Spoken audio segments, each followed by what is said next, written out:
जईता पति सखी सयानी। राम सिया राम जय जय राम। राम सिया राम जय जय राम।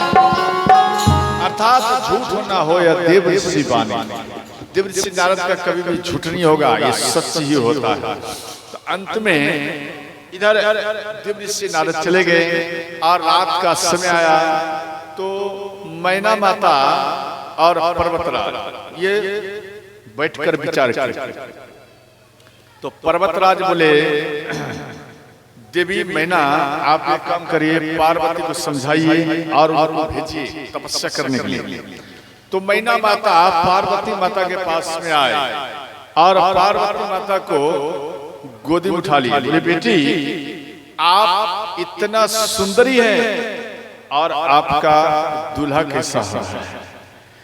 देख बेटी, आपके नसीब में ये कैसा लिखा रे। तो माँ पार्वती बोली कि हे माता, तपबल रचयि प्रपंच विधाता, तपबल विष्णु सकल जगत्राता। हे माता, तपस्या के बल से विष्णु भगवान सृष्टि का पालन करते हैं। तपस्या के बल से ब्रह्मा जी सृष्टि में लिखते हैं, ये लेखक है। और तपस्या के बल से भगवान भोलेनाथ संहार करते हैं।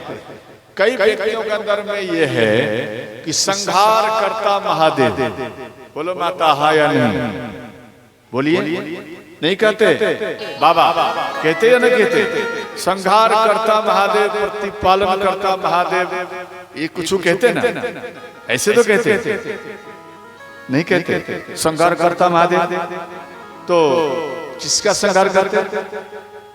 मनुष्य का संहार करते? बोलो ना हाँ या नहीं भैया? मनुष्य का संहार नहीं करते। आपके अंदर में जो बुराई है, मानो आपके अंदर में जो बुराई है, वो बुराई को ही भगवान शिव संहार कर लेते हैं। समझ गए? इसलिए उनका नाम पड़ गया संहार करता महादेव। और इसके बाद श्री माँ मैना मन में सोची, इतना बड़ी बड़ी बात कैसे जानती? तो माँ पार्वती बोली, मैया साधु संत अगल बगल में है ना, वो सब कथा में कुछ ऐसा बोल रहे थे, इसलिए ये बात हम आपको बोल दी। तो अंत में सुबह होने के बाद पार्वती गुरु के चरण में प्रणाम किए। पिता माँ नगरवासी सबके चरण में प्रणाम कर माँ पार्वती ये तपस्या करने के लिए आई।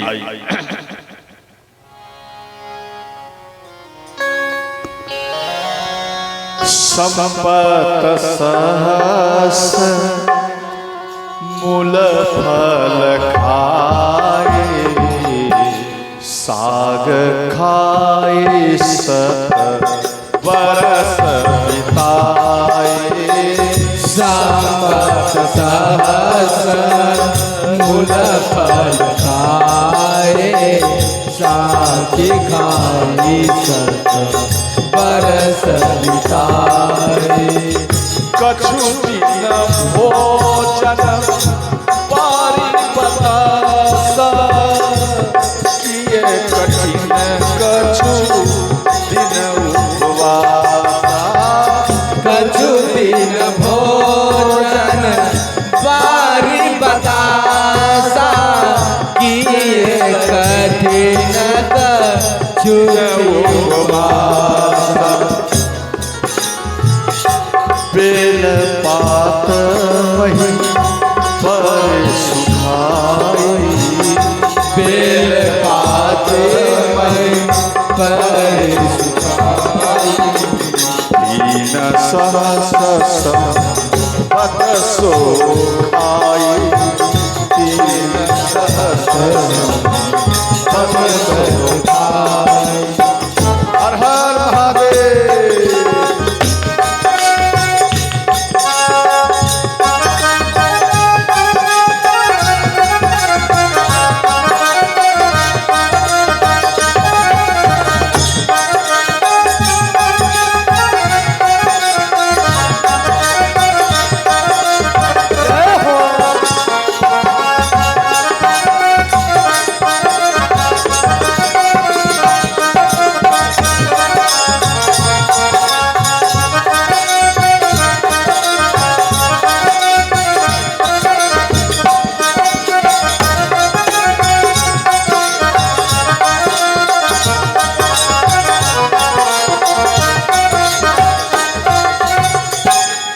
ध्यान देना 7 वर्ष तक 7,000 वर्ष तक ऐसे कुल मिलाकर कुछ पुराण में दिया 10 वर्ष तक तपस्या की, कुछ पुराण में है तो 10 वर्ष तक तपस्या की। तो चलो जैसे भी है 7,000 वर्ष तक माँ पार्वती साग खाकर, साग समझते, साग और फल, ध्यान देना, तो साग और फल खा करके 7,000 वर्ष तक तपस्या की। और इसके बाद भगवान फिर भी दर्शन नहीं दिए। इसके बाद मां पार्वती साग और फल खाना छोड़ दी। इसके बाद बेल का जो पत्ता सूख कर जमीन में गिर जाए तो वो पत्ता को मां पार्वती खाती थी। तो 3,000 वर्ष तक ऐसे तपस्या की, फिर भी भगवान भोलेनाथ खुश नहीं हुए, तो बेल के पत्ते को भी पाना छोड़ दी। इसके बाद जल पर रही, तपस्या की, फिर भगवान दर्शन नहीं दिए, तो अंत में ये जल भी छोड़ दी। साहस पर रह करके माँ पार्वती तपस्या की, फिर भी भगवान शिव दर्शन नहीं दिए। अंत में माँ पार्वती सांस लेना भी छोड़ दी। तो जैसे ही सांस लेना छोड़ दी और तपस्या करने लगी, तो श्री भगवान आकाशवाणी द्वारा मां को यहां संबोधित करने लगे। देखी उमही तप खीन शरीरा, ब्रह्म गिरा हे गगन कबीरा। राम सिया राम जय जय राम, राम सिया राम जय जय राम। यहाँ तक क्या खीन शरीरा, खीन मना जैसे आपकी बेटी सोमवारी व्रत करती हैं या बृहस्पति पूजा करती है, वो भी कुंवारी अवस्था में, ध्यान देना। बेटा आपका अगर कुंवारा है तो आप उनको पूजा की और पढ़ाई की और आप उनको ज्यादा मतलब प्रभाव डालें। बेटा बिना पूजा किए भोजन मत करो और भोजन कर फिर पढ़ाई करो। जैसे भी है आप अपना बेटा को कुंवारे अवस्था तक में आप पूजा की ओर ज्यादा उनको झुकाव दो। आपकी बेटी है, बेटियों को तो कहना नहीं पड़ता, क्यों बेटी वो तो स्वतः ही आदि शक्ति है और वो पूजा करने में ज्यादा आगे रहती है। पुरुषों से ज्यादा माताएं पूजा करती हैं, पुरुष में भी करते हैं परंतु उससे ज्यादा माताएं करती और कन्याएं भी करती। तो जो कन्याएं कुंवारी अवस्था में, जो कुंवारी अवस्था में सोमवारी व्रत, बृहस्पति पूजा इत्यादि का जो मानव पूजा करती हैं, तो उन आपके बेटी में पूर्व जन्म का जो शक्ति है, पूर्व जन्म का जो पावर है, वो आपके बेटे में ही श्रोता वो प्रवेश कर जाता है। और मां सती के साथ भी ऐसा ही हुआ। पूर्व जन्म में जो मां सती का जो पावर था वो मां पार्वती में प्रवेश हो रहे हैं। खीन शरीर मन शरीर में प्रवेश कर रहे हैं। और देव ऋषि नारद इस कारण से ही मां सती को, मां पार्वती को तपस्या के लिए भेजे। देव ऋषि नारद इसी कारण भेजे, वरना नहीं भेजते। क्यों? शक्ति जो मां सती के पास में थे, वो पावर, वो शक्ति मां पार्वती के अंदर में प्रवेश कर जाए, इसलिए इनको तपस्या करने के लिए भेज दी। और अंत में आकाशवाणी द्वारा बोले कि पार्वती अब आपको भगवान शिव मिलेंगे, परंतु आपके पास में आपके पिता आएंगे, आप अपने पिता के साथ में घर चली जाना। इतना कहते ही मां पार्वती खुश हो गई और आकाशवाणी लुप्त हुई। इसके बाद इतने में भगवान शिव के पास में भगवान राम प्रकट हुए। भगवान राम कहते हैं, ध्यान देना, यहाँ पर गोस्वामी लिखे हैं प्रगटे राम कृतज्ञ कृपाला प्रगटे राम कृतज्ञ कृपाला रूपशील निधि तेज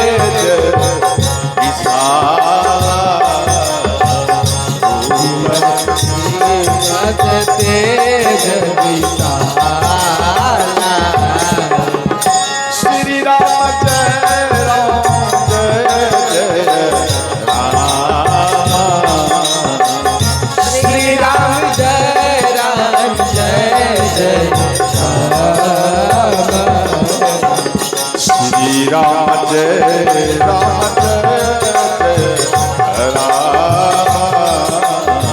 श्री राम जय राम जय जय राम हर हर महादेव।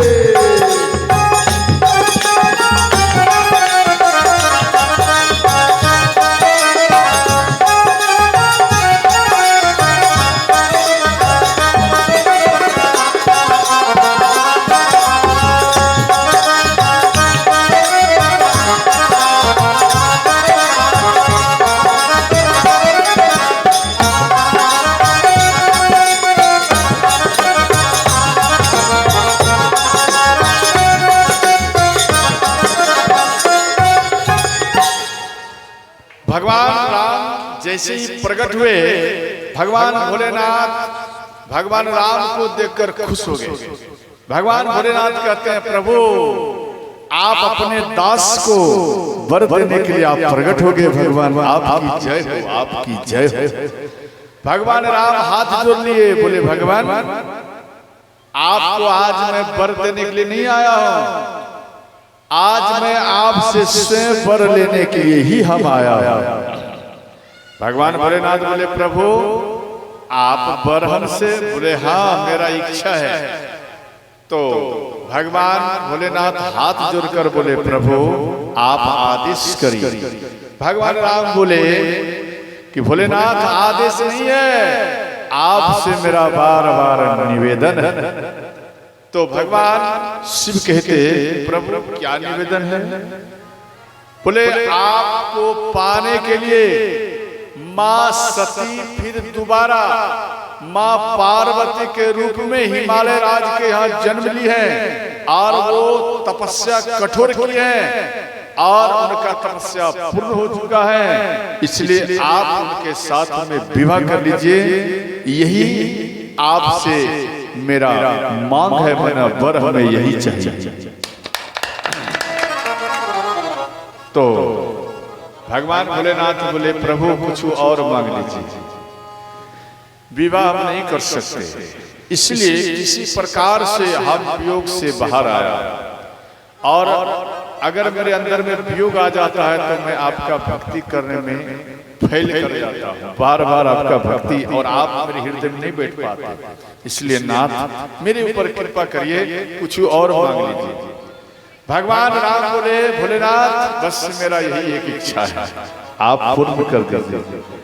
तो अंत में भगवान भोलेनाथ मन में सोचे, अगर मेरे विवाह करने से मेरे इष्ट मेरे प्रभु राम अगर खुश हो जाएंगे तो मेरे लिए यही आरती होगा, स्तुति होगा, इसलिए हम विवाह करने के लिए तैयार हैं। इतने में सप्त ऋषि आए, भगवान अंतर ध्यान हो गए, इधर सप्त ऋषि आए। भगवान भोलेनाथ बोले, हे सप्त ऋषियों आप ठीक टाइम पर आए, आप जाइए और पार्वती हमें प्राप्त करने के लिए, हमें पाने के लिए वो कठोर तपस्या की है, आप उनका परीक्षा लीजिए। सप्त ऋषि माँ पार्वती के पास में आए और सप्त ऋषि माँ पार्वती को कहने लगे, हे माता आप किस लिए तपस्या कर रही हैं? तो माँ पार्वती बोली कि भगवान शिव को पाने के लिए। बोले आप भगवान शिव को पाने के लिए कर रही हैं, परंतु आपको भगवान शिव तो नहीं चाहते। आप एक काम करिए, भगवान शिव से सुंदर इंद्र है भगवान इंद्र से भी सुंदर विष्णु भगवान है, अश्विनी कुमार है, ब्रह्मा है। अगर आपका आदेश हो तो हम जाकर बर्तवारी करूं, ये अगुवाई करूं, अगुवाई आपका बर्तवारी। तो माँ पार्वती बोली, हे सप्तऋषियों, आप बिल्कुल बात सत्य बोले, परंतु हम अपने मन में भगवान शिव को बैठा ली हूं, अब हमें भगवान शिव ही चाहिए। तो और दूसरा नहीं, अगर अगुवाई करना है तो किसी और का जाकर के अगुवाई करो। तो यहाँ माँ पार्वती कहती है, जन्म कोटि लगी रगर हमारी, बरस न राम सिया राम जय जय राम, राम सिया राम जय जय राम। ध्यान देना है। आप कभी डॉक्टर से सुई लिए हैं? डॉक्टर से नहीं समझे? सुई कभी लिए जीवन में? कभी नहीं लिए। डॉक्टर साहब, आप सब में किसी को सुई दिया है? जब डॉक्टर साहब आपको आपके शरीर में सुई दिए, दवाई आपके शरीर में दे दिया, और उसको आप क्या करते हैं? हिलाते हैं या छोड़ देते हैं? दिमाग लगाए, हिलाते हैं। क्यों? आप ऐसे छोड़ दिया करिए, क्या शरीर में काम नहीं करेगा? अगर दवाई को दे दिया जाए, हिलाना नहीं है, तो उसको छोड़ दिया जाए, क्या शरीर में काम करेगा? वो काम नहीं करेगा, वो गांठ बन जाएगा। गांठ बनेगा ना, और गांठ बन जाएगा तो गड़बड़ हो जाएगा। तो उसी प्रकार से वो गांठ ना बने, उसको हिलाना पड़ता है। बस समझ के, हिलाना पड़ता है, तभी ये पूरा शरीर में वो दवाई फैल जाता है। उसी प्रकार से भगवान राम की एक कथा है, जब अपने कान द्वारा आप मानो सुन रही है या सुन रहे हैं, और सुनने के बाद जब तक अपने हाथों से करताल नहीं बजाएंगे, तब तक आपके पूरे अंग में ये शब्द नहीं फैलेगा। समझ गए? इसलिए करताल आपको विशेष रूप से बजाना पड़ेगा। कई माताएं, कई पुरुष में क्या है, बस केवल फॉर्मेलिटी, बाबा हमको देख लिए करताल बज रहा है, आवाज कुछ नहीं। ऐसा नहीं होगा, आपको जोर से करताल बजाना पड़ेगा। जब इसमें चोट पहुंचेगा, दर्द होगा, दुख होगा, तभी आपके शरीर में पावर बढ़ेगा। समझ गए? रोग समाप्त होगा। इसलिए यहाँ पर आप जरा जोर से करताल बजाइए। जन्म कोटि लगी रगर हमारी,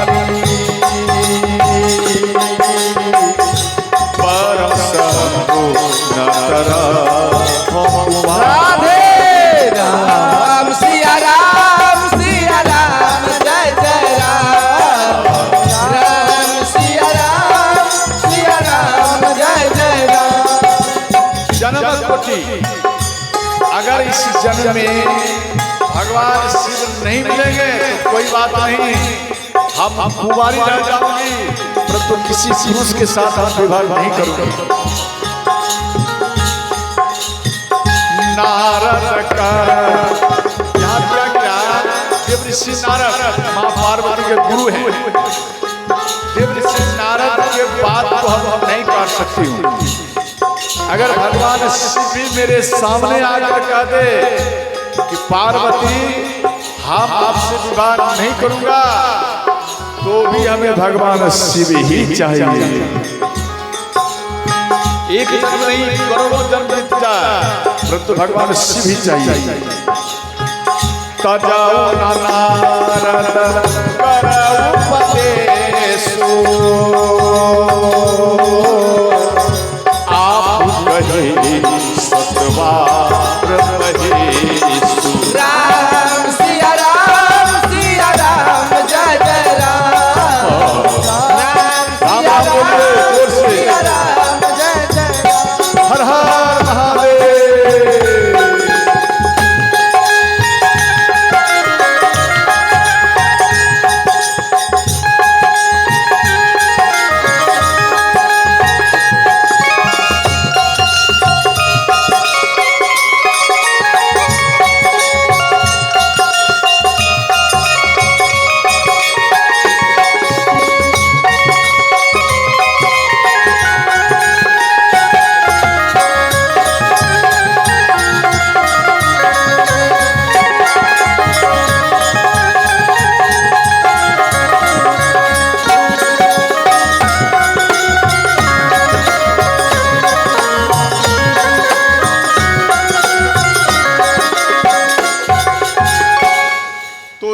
सप्तऋषि को ये बात जब बोले तो सप्तऋषि समझ गए अब इनको भगवान शिव ही अर्थात इनका निष्ठा भगवान शिव में है। तो ये सप्तऋषि बोले हे माता, ये सप्तऋषि कौन है? मारीची, अत्रि, अंगिरा, पुलस्त्य, पुलह, क्रतु और वशिष्ठ। ये 7 ब्रह्मा के ही पुत्र हैं और ये सप्तऋषि कहलाते हैं। समझ गए?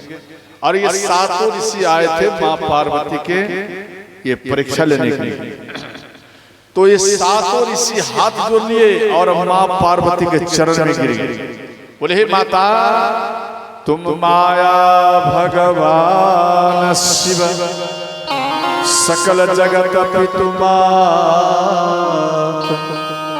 नाई चरण सिर मुनि चले पुनि पुनि हर सतगा। अर्थात हे माता, अब आपको भगवान शिव मिलेंगे और अंत में आपके पिता आएंगे, आप घर चली जाना। इतना कहकर सप्तऋषि भगवान शिव के पास में आकर सारा बात बताए और इन बात को सुनकर भगवान भोलेनाथ खुश हो गए और तुरंत वो समाधि में राम राम का ही जाप करने लगे। और इधर हिमालय राज काफी दिनों से अपनी बेटी का दर्शन करने के लिए नहीं आए थे, तो यहाँ पर आए और अंत में हिमालय राज अपनी बेटी को लेकर अपना घर में लेकर चले गए। और इधर भगवान शिव समाधि में है, तो एक तारक नाम का दैत्य था, वो देवताओं को प्रकट होकर वो कष्ट देने लगे। सारा देवता इनसे युद्ध किए, अंत में सब हार जाए। जब बार बार हार जाते थे तो सब कोई मिलकर ब्रह्मा जी के पास गए। तो ब्रह्मा जी बोले हे देवताओं, जब तक भगवान शिव मां पार्वती का विवाह नहीं होगा और इन दोनों के मिश्रण से जब तक बालक प्रकट नहीं होगा, ये तारक नाम का असुर का वध नहीं हो पाएगा।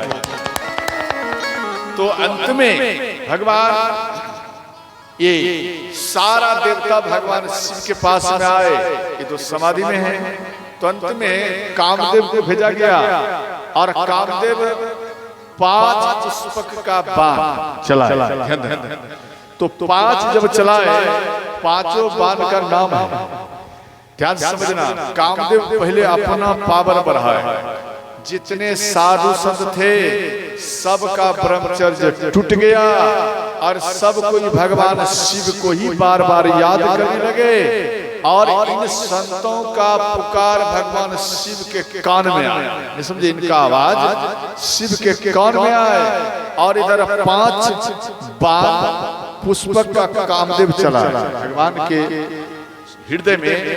एक बाण का नाम है मनोज, जो मन से चलता है, और दूसरा सुमरन, जिसका आप सुमरन करें उसी पर बाण चलेगा। और दूसरा काम, मानो कोई स्त्री है, आपका मन मानो वो दूर में है, आप उनके मानो उनका आपने याद किया तो आपके ऊपर ही कामदेव प्रहार करेंगे। समझ गए? इसलिए इनका नाम है, दूसरा बाण का काम, 5वां बाण का नाम है काम, माने काम। जिससे आपके अंदर में काम आया तो मारी, माना वो बाण आपको मार देते हैं और इसके बाद व्यक्ति मूर्छित होकर गिर जाता है। और ये 5 पुष्प का बाण भगवान शिव के हृदय में मारे। तो भगवान शिव के हृदय में जो लगे, तो लगने से पहले भगवान शिव का समाधि टूट गया। क्यों? संतों की पुकार सुनकर। और जब हृदय में चुभ गए बाण, तो भगवान शिव को क्रोध आया और इनका क्रोध देखकर ये कामदेव छुप गए। आम का वृक्ष था और वो आम के वृक्ष के पत्ता के पीछे में छोटा रूप बनाकर छुप गए। भगवान शिव मन में सोचे ये बाण चलाकर कहाँ भाग गया। इनके अंदर में क्रोध आया, अंत में दृष्टि पड़ा और तीसरा नेत्र जैसे ही प्रकट किए और तीनों नेत्रों से एक बार देखे और अंत में वो कामदेव जलकर ही भस्म हो गए। कामदेव की पत्नी रति वो घबराते हुए त्राहि माम करते हुए भगवान शिव के पास में चरण में गिर गई। हे नाथ, आप तो जगत पिता हैं और उस नाते से हम आपकी बेटी हुई, क्या आप अपनी बेटी को विधवा देखना चाहते? तो और हमें पति कैसे मिलेगा? हमें पति चाहिए। भगवान शिव बोले देखो आपके पति इस जन्म में नहीं मिलेगा, आपको पति अगले जन्म मिलेगा। बोले कब मिलेगा? तो यहाँ पर गोस्वामी जी लिखे हैं, जब यदुवंश कृष्ण अवतारा होई हर नमः राम सिया राम जय जय राम। राम सिया राम जय जय राम। कृष्ण तनया होई ही पति तोरा, वचन अन्यथा हो न मोरा। राम सिया राम जय जय राम। राम सिया राम जय जय राम। हर हर महादेव।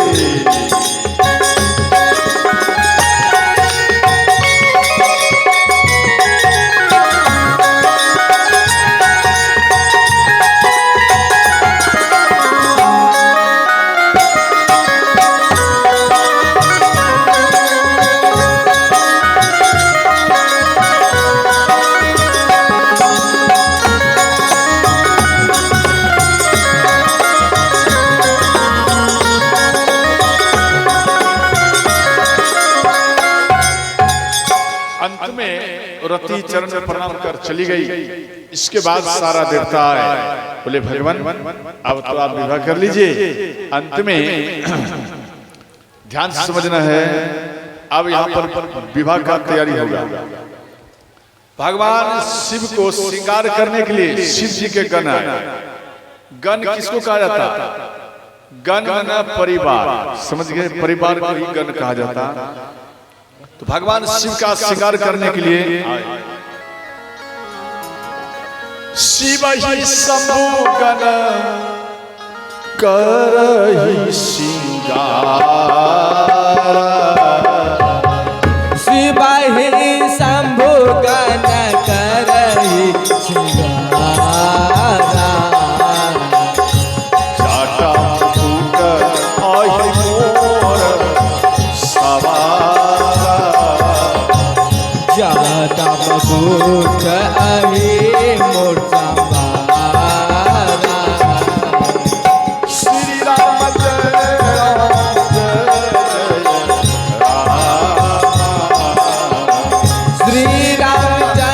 राम जय राम। श्री राम जय राम। श्री राम जय राम जय राम। श्री राम जय राम हर हर महादेव।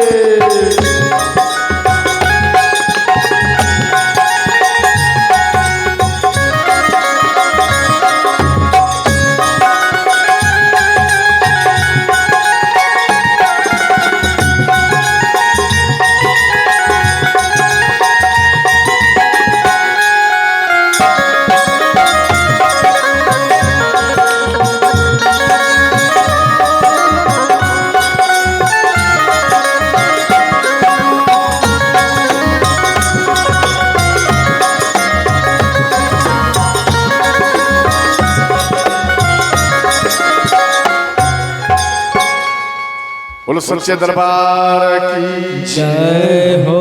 भगवान भोलेनाथ का श्रृंगार ध्यान देना।